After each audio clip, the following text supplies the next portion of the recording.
है।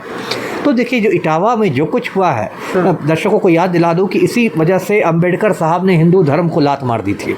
यही ऊंच नीच जात पात छुआछूत मैं कहूँगा। पहली बात कि सारे ब्राह्मण गलत नहीं है। मान लीजिए 4-5 पागल ब्राह्मणों ने कुछ कर दिया तो उसका दोष सारे ब्राह्मणों को नहीं दिया सकता, पहली बात। दूसरी बात, कोई भी विरोध हिंसक नहीं होना चाहिए। और देखिए इटावा की घटना ने ये जो ढोंगी आदित्यनाथ है, यूपी का जो मुख्यमंत्री है, उसकी भी पोल खोल दी। राम राज्य कहा जाता है। हाँ, वही मैं कह रहा था कि ये गोदी मीडिया में ढोंगी आदित्यनाथ के दलाल बैठे हुए हैं।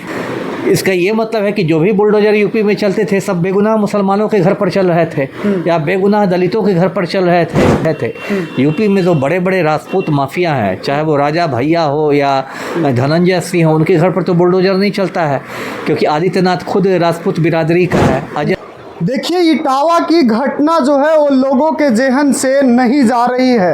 आपने देखा कि इटावा में किस तरह की घटना हुई। ब्राह्मण पति जो है अपने पत्नी को बोलता है कि जो यादव कथावाचक हैं उस पर मूत्र छिड़को तब जाकर वो पवित्र होगा। छिड़का भी जाता है और ये घटना जो है चर्चा का केंद्र बना है। आज इसी पर बात करेंगे और बात करने के लिए हमारे साथ पूर्व IPS अमिताभ दास सर हैं। हर मुद्दे पर अपनी बेबाकी से राय रखते हैं। सर क्या कहिएगा, इटावा में जिस तरह की घटना हुई, इटावा के दारनपुर गांव में यादव कथावाचक गए थे कथा कहने, लेकिन उनके साथ क्या हुआ वो सबने देखा, आप भी जानते होंगे। सर इस घटना पर क्या कहिएगा?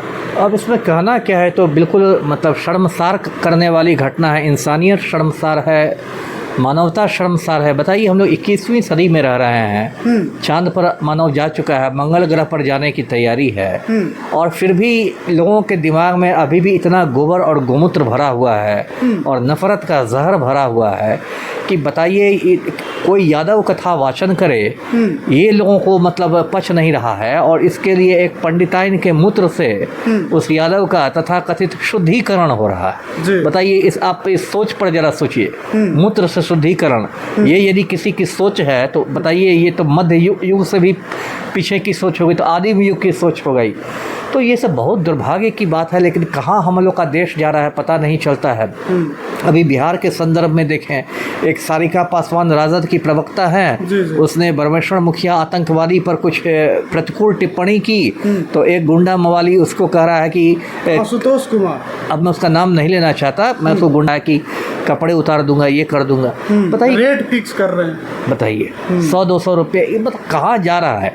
इस तरह का तो झगड़ा थी, उससे भी ज़्यादा इन लोगों ने मतलब बर्बाद कर दिया है।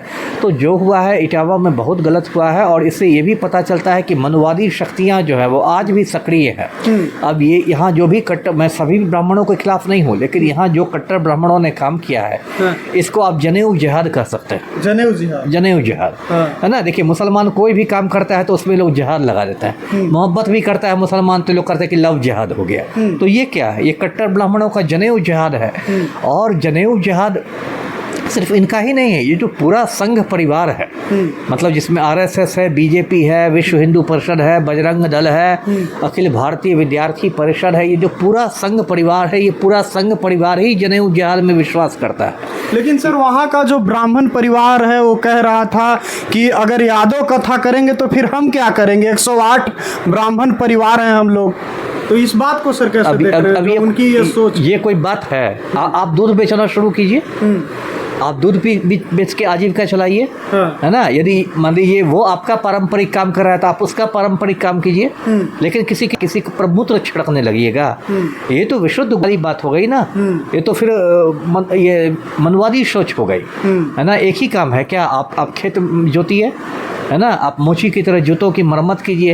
ये तो आपने जो वर्चस्व बना लिया कि ये काम सिर्फ ब्राह्मण करेगा और किसी को नहीं करने देंगे, और इससे इन लोग की पोल भी खुले। देखिए, जब जातीय जनगणना की मांग होती है इस देश में, तो यही मनुवादी लोग बोलते हैं कि बटेंगे तो, है ना। कहते हैं कि पहलगाम में तो धर्म पूछ के गोली मार दी गई, किसी ने जाति नहीं पूछी। लेकिन यहाँ इटावा में क्या रोक रहा है? यहाँ तो कोई मुसलमान नहीं है पिक्चर में, है ना। तो सर ट्रू कॉलर पे नाम चेक किया गया, बच्चे का नाम राज यादव आया। शुरू में कह रहे थे चमार हो कि यादव हो, फिर ट्रू कॉलर पे नाम चेक करते हैं और क्या तो ये क्या है? इस तरह की घटना तो ये क्या, ये तो हिंदू राष्ट्र का ट्रेलर है ना। बहुत लोग जो कूदते रहते हैं हिंदू राष्ट्र, उनको लगता है कि हिंदू राष्ट्र ही सभी समस्याओं का समाधान है। तो ये तो हिंदू राष्ट्र का ट्रेलर है कि हिंदू राष्ट्र बनेगा तो यही होगा ना कि यादव कथा वाचन करने जाएगा, उसकी कोई दलित कुआं से पानी भरने दिया जाएगा तो उसका।